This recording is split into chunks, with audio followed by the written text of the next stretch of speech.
Hola, ¿qué tal? Vamos a continuar con estas clases de teorías de la comunicación en una nueva unidad y abordando algunos enfoques que tienen algunas características diferentes a los que vimos en la primera parte de la materia. Por lo menos voy a señalar dos. Uno es que sí, lo que estuvimos analizando, discutiendo en las primeras dos unidades del programa, eh, tenía un ámbito geográfico de desarrollo mayormente ubicado en Estados Unidos, en América del Norte. En este caso vamos a cambiar, a saltar el charco y vamos a enfocarnos en algunos desarrollos, en algunas líneas de investigación que se han trabajado especialmente en Gran Bretaña y más específicamente en Inglaterra. Estamos hablando de los estudios culturales británicos, que también se los suele denominar con su nombre original, los Cultural Studies, y eso ya indica una posición. La segunda característica que me gustaría destacar es que también hay un cambio de paradigma o de modelo teórico general o de tradición incluso de estudios y de investigación en las cuales se enmarcan estos trabajos. En los casos que vimos hasta ahora, esto tenía más que ver con la psicología de tipo conductista y la sociología funcionalista. Acá, en cambio, vamos a ver trabajos que tienen o que tienen relación o que se ubican en la tradición crítica y especialmente en la tradición marxista. Y además son trabajos en los cuales por lo menos en el origen, en el primer momento, el punto de partida, no es la psicología o la sociología, sino que es la crítica literaria. Esto no tendría por qué resultar sorprendente. En nuestro mismo caso en Argentina, los investigadores que consideramos algo así como los fundadores del campo de estudios de comunicación en Argentina, personas como Aníbal Faure, Héctor Schmuckler, Jorge Rivera, todos venían de las carreras de letras. O sea, desde las letras llegan al estudio de los fenómenos comunicativos. El otro punto de partida es el punto de partida de ir desde una sociología general hacia otra vez una forma más particular que sería el estudio de los procesos, los fenómenos, los medios de comunicación. Bueno, en el caso de los estudios culturales británicos, el punto de partida es la crítica literaria, como también ha sucedido en el caso de los estudios de comunicación en nuestro propio país. Bueno, yo mencionaba esta cosa de que se suele referir a este conjunto de trabajos con su nombre en inglés. Y esto tiene que ver con que en un momento posterior, y acá estamos hablando, creería, recién de la década del 90, se van a volver evidentes que hay muchos puntos de contacto en la manera de abordar los fenómenos culturales y comunicacionales que tiene esta corriente de origen británico y una parte importante de la manera en que se venían estudiando los mismos tipos de fenómenos, pero en el ámbito latinoamericano. Entonces ahí se empezó a hablar de los estudios culturales latinoamericanos, conjunto de trabajos y de investigaciones que son sumamente importantes y de los cuales vamos a dar cuenta recién en la materia que vamos a compartir el año que viene, el tercer año, Teorías de la Comunicación 2. Bueno, vuelvo entonces a lo que es tema nuestro ahora, que son los estudios culturales británicos, e insisto con esa característica porque es bastante importante ubicarlos en su especificidad social, política e incluso geográfica. A ver, una característica importante de la sociedad británica aún hoy es que es una sociedad muy clasista. Eh, bueno, o sea, vemos en las películas todavía esos que los jueces usan esas pelucas empolvadas. O sea, es una sociedad donde existe una nobleza, donde existe una reina, una sociedad fuertemente clasista y si bien por un lado, hay una fuerte conciencia de clase, de la clase dominante de esa sociedad, también y tal vez como derivado de ser el país que dio origen a la revolución industrial, también hay una larga tradición de conciencia social de la clase obrera británica. El socialismo británico, que ha pasado por muchas fases, pero que ha sido muy, muy importante a lo largo de su historia. Entonces, estos trabajos, estas investigaciones que vamos a comentar, se enmarcan en esa historia y en esa posición de clase, es decir, tienen que ver con esa posición de clase obrera, ¿sí? Con el movimiento de los trabajadores y sus reivindicaciones a lo largo del tiempo, del siglo XVIII en adelante. Bueno, yendo a una cosa más específica, me voy a referir puntualmente a la intervención de un autor que ustedes algo conocen, que es Raymond Williams. Raymond Williams es considerado uno de los fundadores de los estudios culturales a partir de algunos trabajos que publica entre fines de la década del 50 del siglo XX y comienzos de la década del 60. Williams es un autor importante, no lo vamos a ver detenidamente porque, a ver, finalmente los trabajos que más nos interesa discutir en términos de el recorrido por el campo de estudios de la comunicación son de otros autores. Pero Williams es un autor importante y es un autor que mantuvo a lo largo de su trayectoria como una doble identidad o un doble interés. Por un lado, el interés por la crítica literaria. Es un profesor de literatura, un especialista en literatura inglesa, muy reconocido, y gran parte de sus publicaciones y de sus intervenciones tienen que ver con la crítica literaria. Y por otro lado, un interés, no diría por la cultura de masas exactamente, sino casi diría por las instituciones de la cultura de masas. Eso es bastante interesante. O sea, al mismo tiempo que ha publicado libros importantes sobre eh, la lectura de la producción literaria, especialmente teatral, en habla inglesa, también ha publicado algunas cosas muy importantes en términos de cómo pensar los medios de comunicación en relación al conjunto de las instituciones sociales. De hecho, fíjense, sus dos primeros libros son Cultura y Sociedad y muy poquito después uno que se llama La Larga Revolución. Cultura y Sociedad es un libro que podríamos decir de crítica literaria. O sea, un libro en el cual él analiza una secuencia de textos literarios, ensayos, novelas, poesía. Y hace una interpretación que muy importante, muy interesante, que algo vamos a recuperar aquí. Y en cambio, La Larga Revolución es una especie de historia de las instituciones culturales británicas, y especialmente de dos, de la educación y de los medios de comunicación.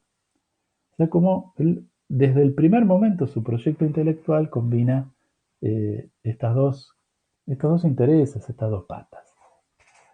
Bueno, ahora, además hay que decir que él, esta intervención inicial que hace, la hace, a ver, ¿cómo decirlo? En el marco de una tradición específicamente británica, aunque con puntos de contacto con otras tradiciones, como voy a tratar de señalar, de alguna manera criticando esa tradición, cerrándola, pero todavía estando como ahí adentro, con una pata adentro. A ver si me puedo explicar. La tradición a la que me estoy refiriendo es lo que se suele llamar la tradición de cultura y civilización. Una forma de pensar la cultura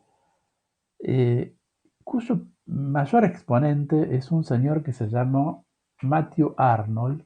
Acá lo tienen en la pantalla. Matthew Arnold vivió en el siglo XIX, en la segunda mitad del siglo XIX, y él oponía, o mejor dicho, vamos a ver, él planteó una defensa de la cultura contra los ataques a los que estaba siendo sujeta en ese momento. Bueno, ¿los ataques de quién? Podría pensar uno. Bueno, para él los ataques son los ataques de la modernidad en términos generales. Los ataques de una cultura de los ingenieros, una cultura que valoriza fundamentalmente la mercancía y el comercio. Los ataques de una sociedad mecanizada. Los ataques de una sociedad en la cual imperaba la anomia y de alguna forma las masas, en la cual esas masas eran sujetas de la publicidad, por ejemplo. Es decir, todas esas cosas que eran síntomas de la modernidad en un país que estaba atravesando un proceso de transformación fuerte, fuerte a partir de la segunda revolución industrial, todas esas cosas Arnold las ve como amenazas a lo que es la cultura. ¿Y qué es la cultura? Bueno, la cultura son eh, los valores humanistas que se han desarrollado y se han consolidado a lo largo de la historia. Él decía, bueno, la cultura es lo mejor que ha sido pensado y dicho en el mundo. Eso es la cultura. No podría decir la pregunta que él se plantea a partir de un diagnóstico en el que prima el temor hacia la nueva situación que se estaba dando en estas ciudades cada vez más grandes, donde hay más gente y donde parece que los valores tradicionales se están perdiendo. La pregunta es, tal vez, esa pregunta que después este, Alain Touraine formuló como un libro, ¿cómo podemos estar juntos? O sea, ¿cómo podemos estar juntos en esta sociedad donde hay tantos conflictos? Y la respuesta de Arnold es por vía de la cultura. La cultura es la que tiene la capacidad de transformar a esas masas bárbaras en personas que respeten los valores, que respeten este acervo de lo mejor que ha sido pensado y ha sido dicho en el mundo, que remite, por supuesto, eh, a un catálogo de obras. Uno diría, bueno, el gran arte, la gran literatura, el gran teatro, y la cultura que solemos decir la cultura culta. Bueno, entonces él le asigna a la cultura ese rol de superar los conflictos sociales que se estaban dando a partir de las tensiones generadas por este proceso de agresivo crecimiento del capitalismo moderno. A ver, esto que es bastante específico de esta sociedad muy aristocrática, muy clasista, pero bueno, tiene sus analogías en otros contextos. O sea, pensemos, por ejemplo, en la manera en que Sarmiento piensa el lugar de la escuela. O sea, el lugar de la escuela es, para Sarmiento, el lugar de argentinización y culturización de las generaciones de los hijos de los inmigrantes que están llegando o que van a llegar a poblar Argentina.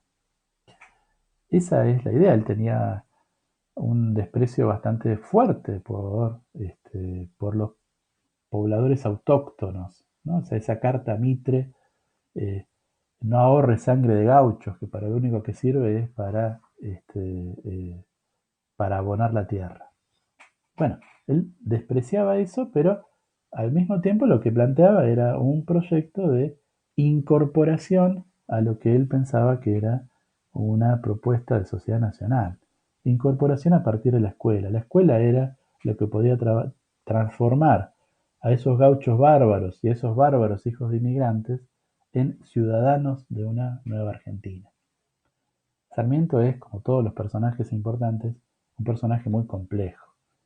No tiene sentido estar a favor o en contra, sino tratar de comprenderlo en su contexto, en todo lo que tiene de negativo, también en lo que tiene de positivo. Bueno, Arnold también es un personaje complejo. Fíjense que hay muchos puntos de contacto entre esto que estaba señalando Arnold y lo que hemos discutido en relación a la psicología de las muchedumbres, que es contemporánea a este posicionamiento. La única diferencia o la principal diferencia que podríamos señalar es que mientras la psicología de las muchedumbres piensa este problema en términos de una psicopatología, Arnold lo piensa en términos de una carencia cultural. Si ustedes quieren, para Arnold hay una solución, la adquisición de la cultura. Para los psicólogos de las muchedumbres, posiblemente no la hay, porque es simplemente una enfermedad de la cual no se conoce cuál sería la cura. Bueno, esta tradición de cultura y sociedad va a tener un exponente, un segundo exponente muy importante en Frank Lewis. Lewis fue discípulo de Arnold, pero acá ya estamos en las primeras décadas del siglo XX, y tanto él como su esposa son personas influyentes en el campo de la crítica literaria y de la formación de docentes en Gran Bretaña. Lewis señalaba o le asignaba a la escuela el lugar de proveer una formación para la resistencia a la cultura de masas. Fíjense que acá ya tenemos una especie de cambio porque en Arnold esto estaba como más difuso, o sea, la cultura se oponía a la modernidad, las máquinas, los obreros tal vez. Pero en Lewis eso ha cristalizado en una forma cultural.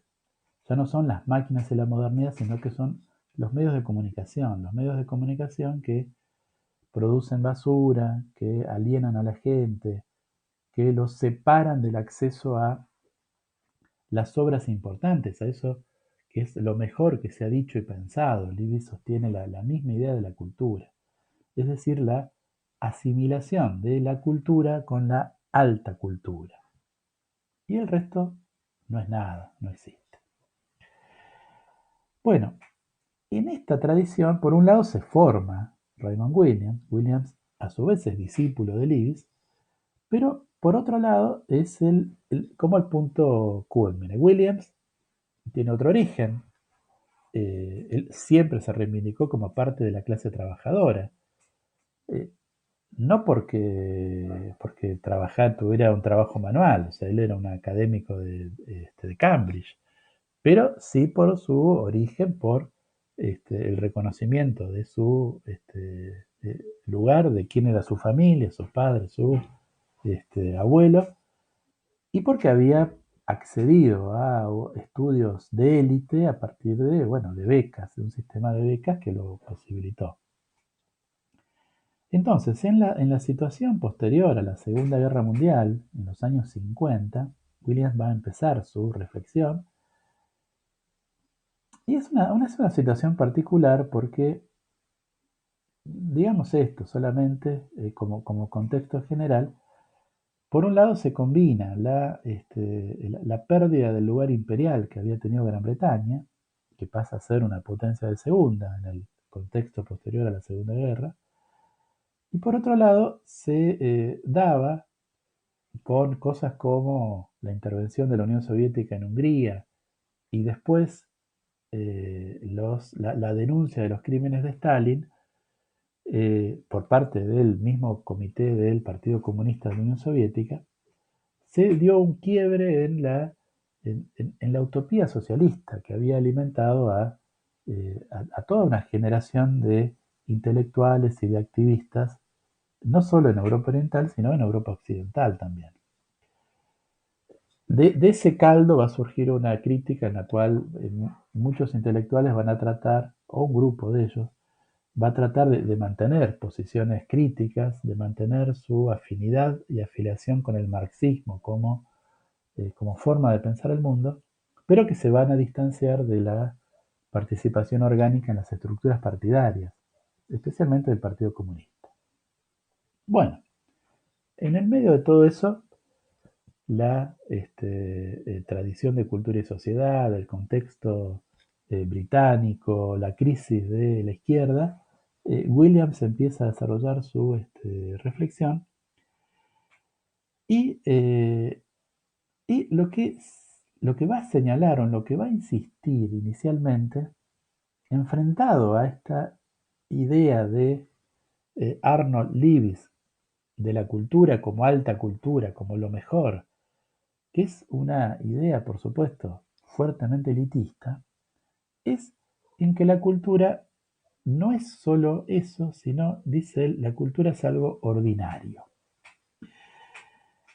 Eh, a ver, cuando él dice la cultura ordinaria, la palabra ordinario en inglés tiene un sentido diferente en castellano, ¿no? En castellano tiene esta connotación de algo berreta. Pero en inglés no la tiene, sino más bien algo común, algo cotidiano, algo con lo que uno se encuentra todos los días. Bueno, eh, a ver, lo que él señala, hay un texto de él muy importante y muy potente, un artículo que se llama La cultura es algo ordinario, justamente, donde él señala que hay dos formas de pensar la cultura. Por un lado tenemos la cultura como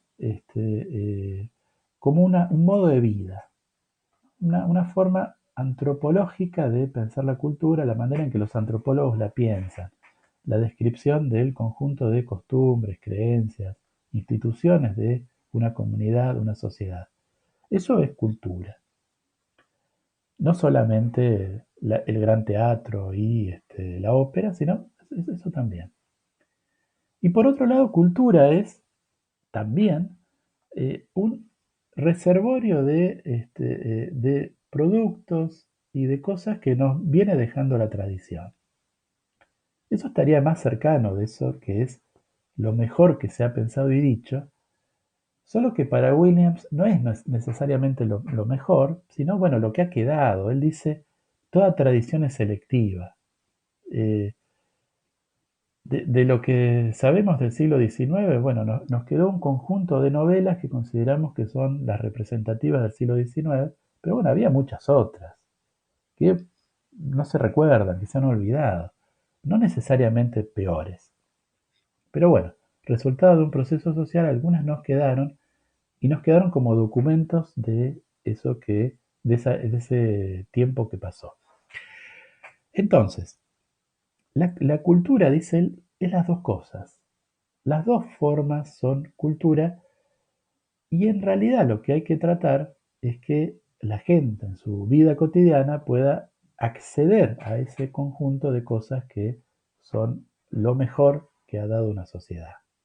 O sea, Williams tiene una posición fuertemente democrática en relación al acceso a la cultura. Y es más, dice él, la burguesía ha posiblemente generado los mejores productos individuales. O sea, las mejores novelas del siglo XIX, dice, bueno, sí, son novelas escritas por burgueses. Pero la clase obrera ha generado otro tipo de cosas que son las mejores. Y específicamente lo que ha generado son instituciones. La solidaridad como valor que organiza las instituciones, los sindicatos.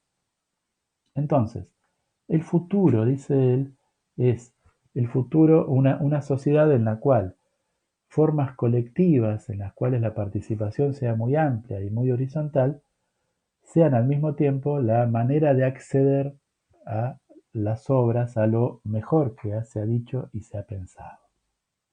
Entonces, no se trata como en Lewis o en Arnold, o tal vez en Sarmiento, de meter en la cabeza de los bárbaros cosas que los hagan menos bárbaros, sino lo que se trata es de la generación de una situación, de un mecanismo, de una nueva sociedad en la cual democráticamente se acceda y se respete la cultura de cada uno.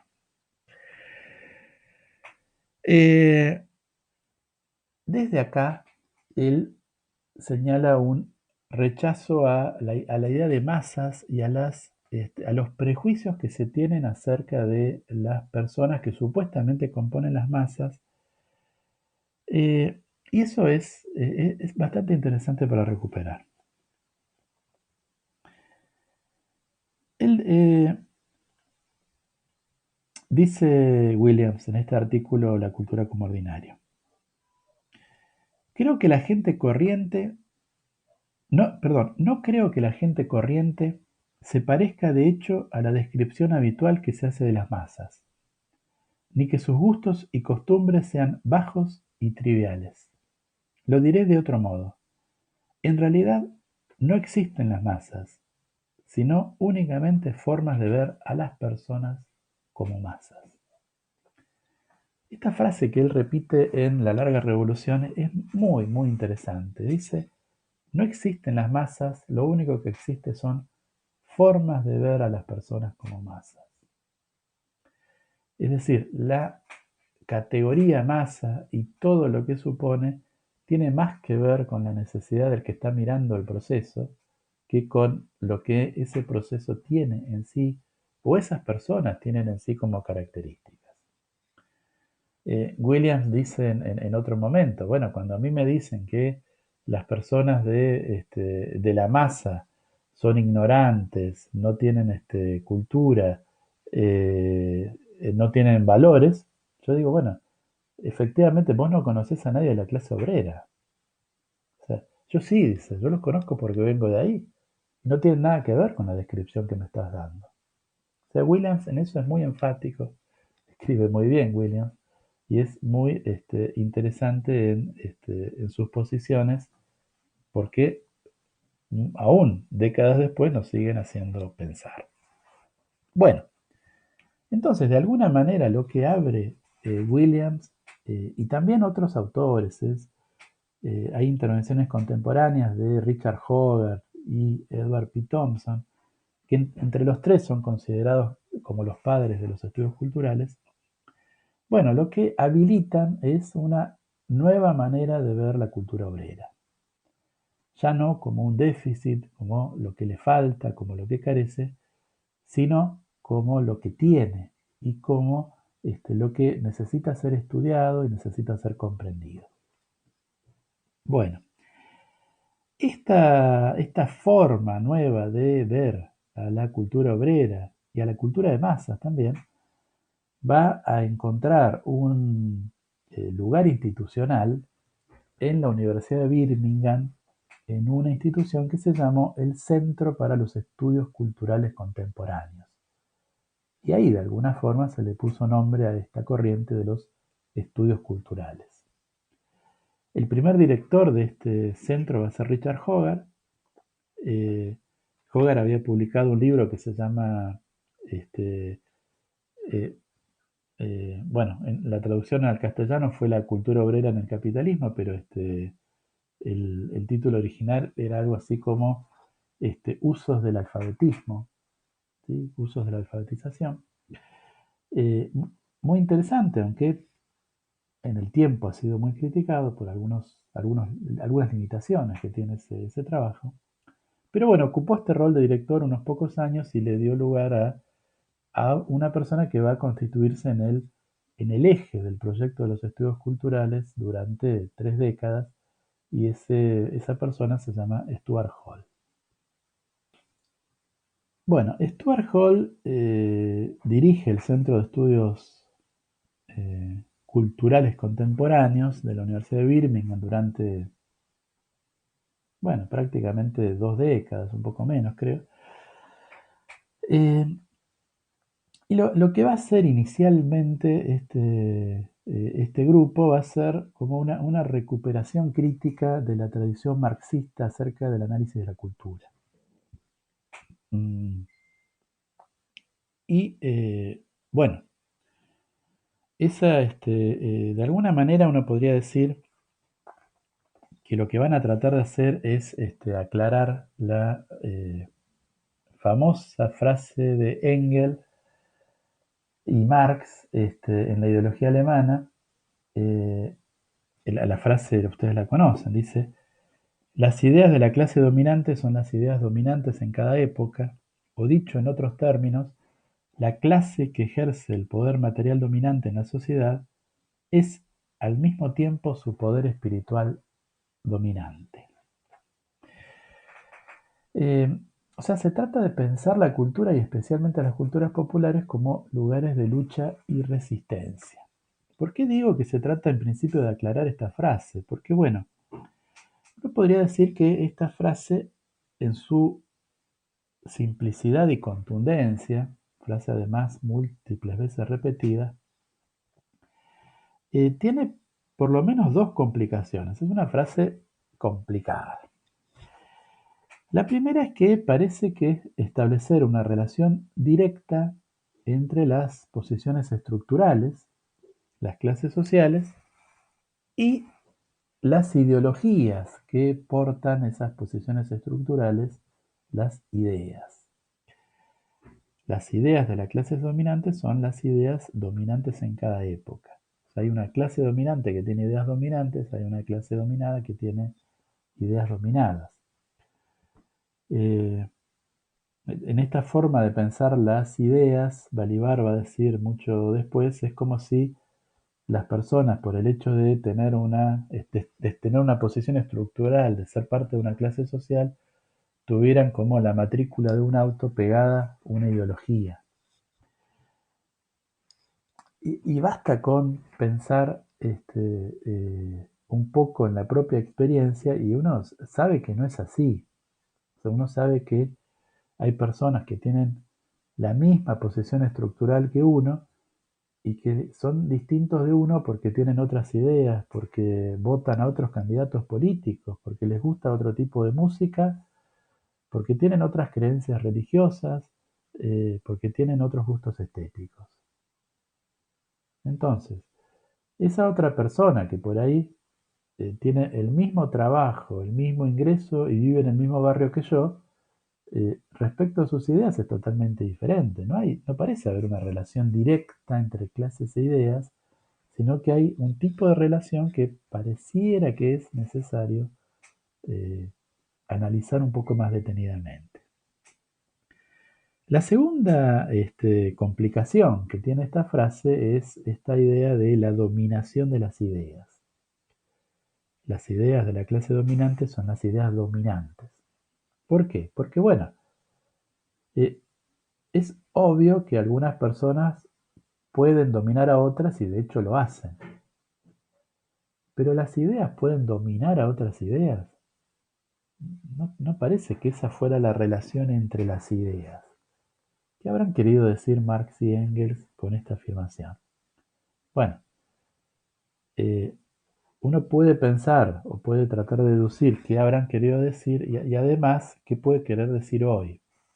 Será motivo de, en otro momento, en otra clase, vamos a charlar, a volver a esta frase y a charlar de qué manera esta frase se ha tematizado en otra corriente, que es la de la economía política de la comunicación. Pero ahora sigamos con los estudios culturales y con entonces este proyecto de dilucidación que encaran Stuart Hall y otros autores de ese grupo, y de dilucidación podríamos decir de en qué consiste esta eh, metáfora que utiliza Marx eh, en la contribución en el prólogo a la contribución a la economía política, también un fragmento del pensamiento de Marx enormemente citado, enormemente discutido, que es la idea de la base y la superestructura. La base o la infraestructura, que sería la economía, eh, las relaciones de producción, y la infraestructura que él decía legal y política y las formas de conciencia en las cuales eso se asume por los sujetos. Bueno, dilucidar entonces de qué manera la infraestructura determina y qué quiere decir determinar a la superestructura o a las ideas va a ser parte importante de toda esta discusión y del desarrollo mismo de los estudios culturales. Bueno, ahí podemos mencionar dos productos, dos libros que tienen muchos puntos de contacto. Uno es Marxismo y Literatura, del mismo Raymond Williams, y está publicado, si mal no recuerdo, en 1977, y donde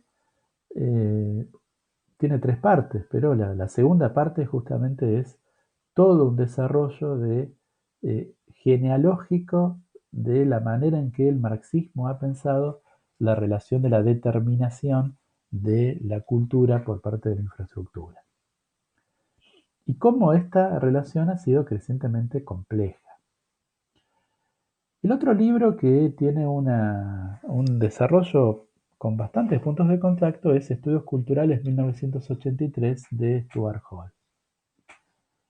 Este es un libro un poquito raro, recoge una serie de conferencias que Stuart Hall da en Estados Unidos, justamente en 1983, y donde presenta lo que él llama una historia teorética de los estudios culturales, es decir, el desarrollo conceptual que ha llevado a que los estudios culturales sean lo que eran en ese momento. Esta serie de conferencias es importante porque es la puerta de entrada de los estudios culturales a Estados Unidos, donde va a tener un desarrollo muy fuerte y particular. Pero Hall no, después de pensar en publicarlas, decide no hacerlo. Eso estaba explicado en el prólogo por Laurens Grossberg, quien finalmente lo hace.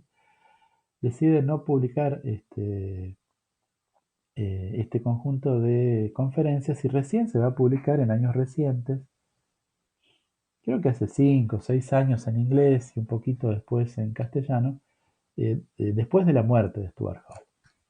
Bueno, vamos a tomar ese libro como eje porque es muy interesante.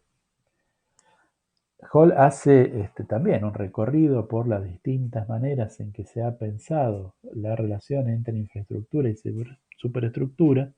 No vamos a- a acompañarlo en todo ese recorrido, sino en el punto de llegada que es Gramsci. Gramsci, el teórico político marxista italiano, que es recuperado en el contexto británico en los años 70 y 80. Las características de Gramsci es que piensa que las clases no son homogéneas. Esto ya nos da una posibilidad de pensar por qué mi vecino piensa distinto que yo. O sea que hay fracciones de clases y que dentro mismo de una clase puede haber conflictos y puede haber diferencias. Por eso es que para él el poder en una sociedad no sé, qué es lo que él llama hegemonía, y este es un término bastante importante, no es algo que alcance las clases sociales como tales, sino lo que él llama bloques históricos. Los bloques históricos son alianzas de fracciones de clases. Eh, y alcanzan, cuando lo hacen, la hegemonía, que la hegemonía no es igual que la dominación. O sea, la cuestión sería, bueno, a ver, uno puede pensar, ¿por qué los obreros no se sublevan cuando la situación del capitalismo efectivamente perjudica sus intereses? Bueno, uno podría pensar en principio, no lo hacen porque si se sublevan, viene la policía, les pega garrotazos en la cabeza y los manda a la casa. Pero esto no pasa todo el tiempo. O sea, eventualmente pasa, pero no es la situación habitual. La situación habitual es que los obreros, los sectores postergados, subordinados, sumergidos, no tienen intenciones de modificar la situación existente. Piensan que la situación existente es la mejor de las situaciones posibles y en todo caso buscan modificaciones dentro de la misma situación. Cuando eso es lo que pasa, estamos frente a una hegemonía. O sea, la hegemonía no funciona principalmente por la violencia, sino que funciona principalmente por la persuasión. El hecho de que las personas estén convencidas de que la situación existente es la menos mala de las que podría existir. ¿Cómo se consigue eso? Bueno, se consigue cuando un bloque histórico logra coordinar sus propios intereses con los intereses generales y los intereses del Estado como representación de esos intereses generales. Ahora, la hegemonía nunca es algo fijo completamente, o sea, siempre está en construcción. No es algo que se haya logrado y ya sea inamovible, para nada. Es algo que siempre hay que apuntalar. O sea, siempre hay que estar persuadiendo, siempre hay que estar negociando. Y si uno dice negociando, implica que de alguna manera siempre hay que estar concediendo. Hall dice, bueno, la hegemonía tiene más que ver con el liderazgo que con la dominación. El liderazgo de una sociedad, pero en una situación que es siempre inestable, donde siempre hay oposición y donde siempre hay contrahegemonía. De ahí viene esta idea de Gramsci de las guerras de posición. O sea, él dice la construcción de la hegemonía es una permanente guerra de posición. Hay como muchos lugares en los cuales se brindan batallas particulares y esas batallas particulares van consolidando o debilitando eventualmente la hegemonía existente. Parte de esas posiciones, de esos lugares en los cuales se establece la lucha, son las cuestiones culturales. Entonces fíjense que esta lectura que hace Stuart Hall de Gramsci, lo que termina argumentando es en la especificidad de las luchas populares. Perdón, en la especificidad de las luchas culturales. O sea, las luchas culturales tienen una especificidad, no son derivados epifenoménicos de la relación entre la infraestructura y la superestructura, sino que son lugares donde también se pelea específicamente un pedacito de la hegemonía.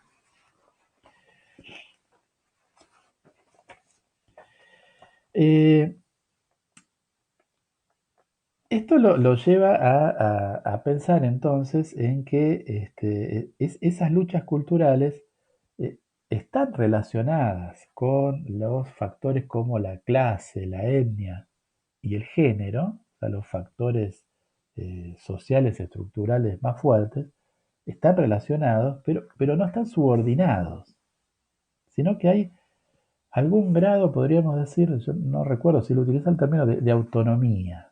¿Mm? Dice él,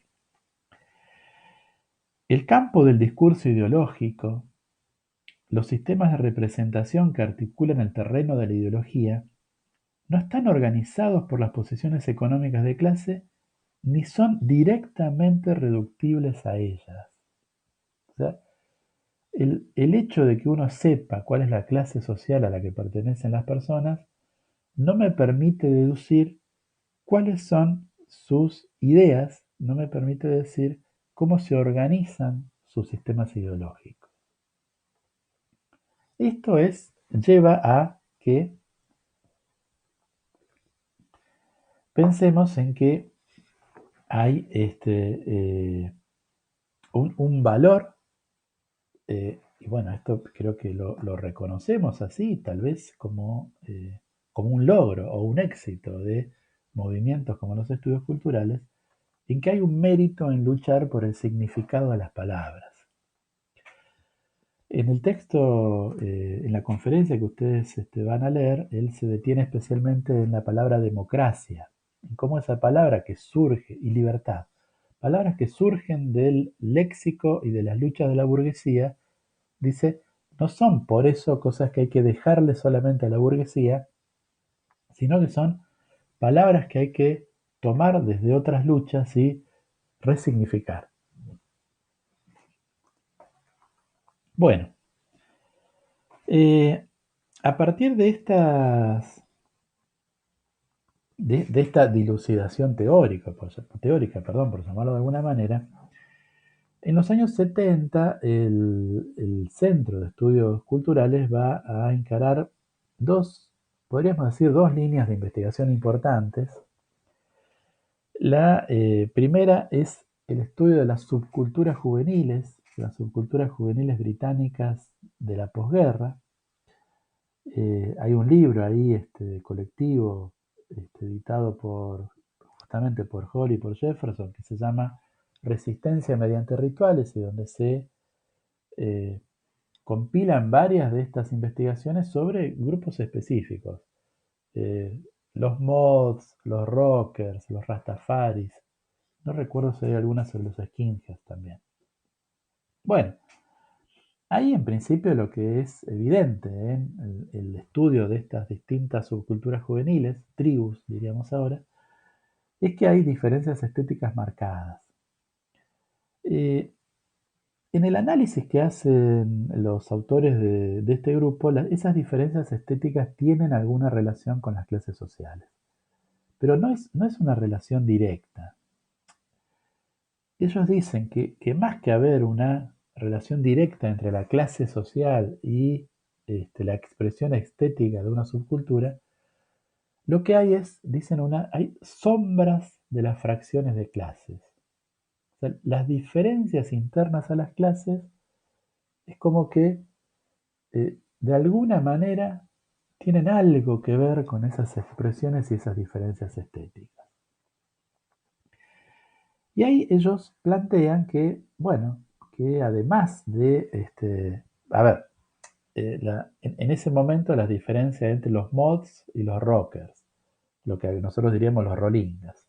Bueno, hay una relación, no del todo precisa, pero hay una relación no entre la clase obrera y la burguesía, sino, dicen ellos, entre una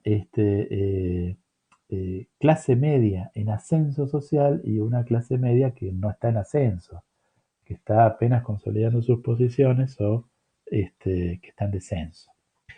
Bueno, entonces, hay alguna relación, pero no es una relación directa y no es una relación con las clases, sino una relación en todo caso con fracciones internas de esas clases.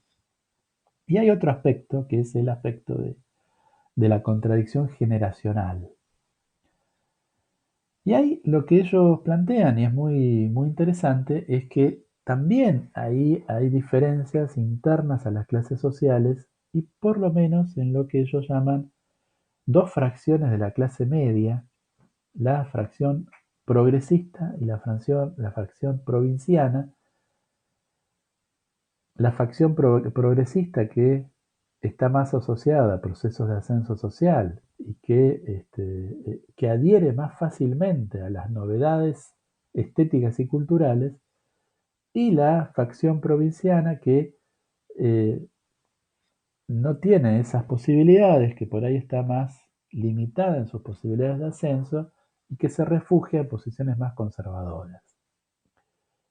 Y dice Stuart Hall de manera muy interesante que de esa diferencia surgen dos éticas sexuales distintas. Dice, de la clase media progresista surge cierto feminismo y en cambio de la clase media provinciana surge, dice él, nuestra versión de la mayoría moral.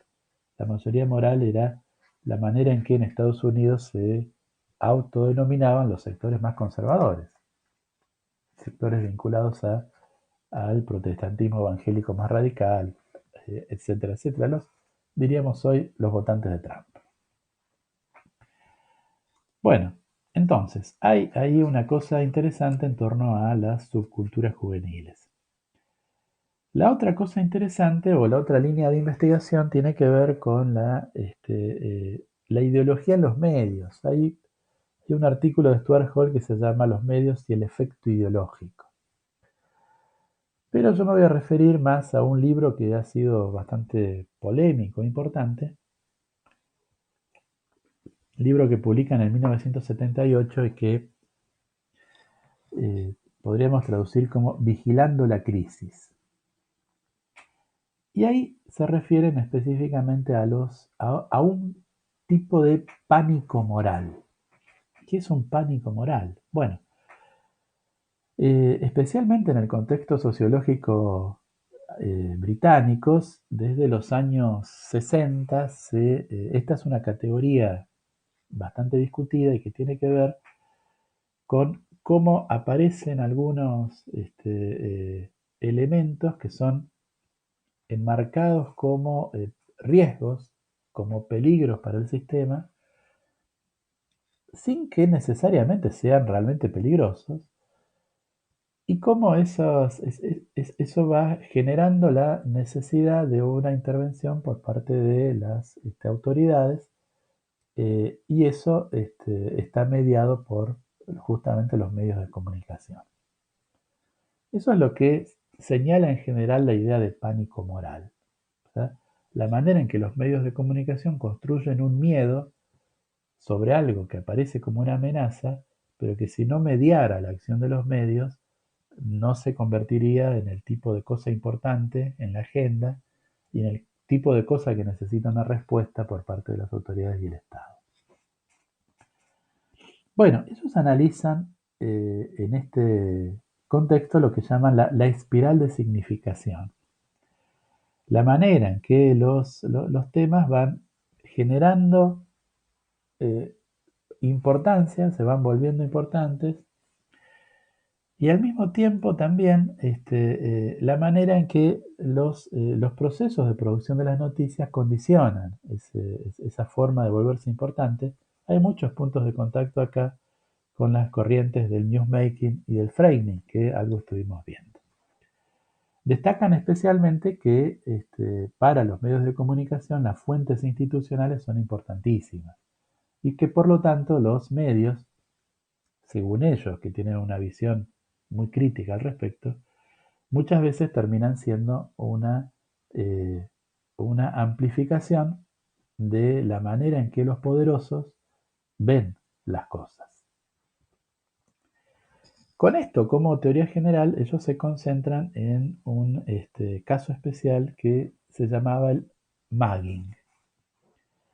El mugging era un tipo de asalto violento que, a partir de algunos episodios que se dieron, asaltos que habían realizado algunos jóvenes y que habían terminado en lesiones graves o incluso en alguna muerte, se convierten en un tema de discusión nacional. Ese tema de discusión nacional, con esta lógica del pánico moral, va escalando y va teniendo consecuencias. Dicen ellos,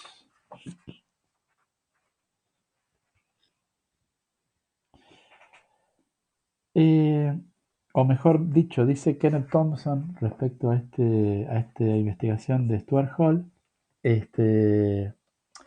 no tiene sentido dedicarse tanto a la cuestión de la definición del hecho criminal ni a las estadísticas, aunque Stuart Hall y sus colegas lo analizan con detalle, porque el punto principal del análisis es mostrar cómo la aplicación de la etiqueta mugging y la construcción de historias acerca de este delito puede considerarse como lo que condujo a un pánico moral. En otras palabras, interesa cómo las descripciones de unos pocos hechos pueden implicar connotaciones tales que la gente sienta que ha surgido una nueva y extendida amenaza a las bases morales que cohesionan la vida de una sociedad.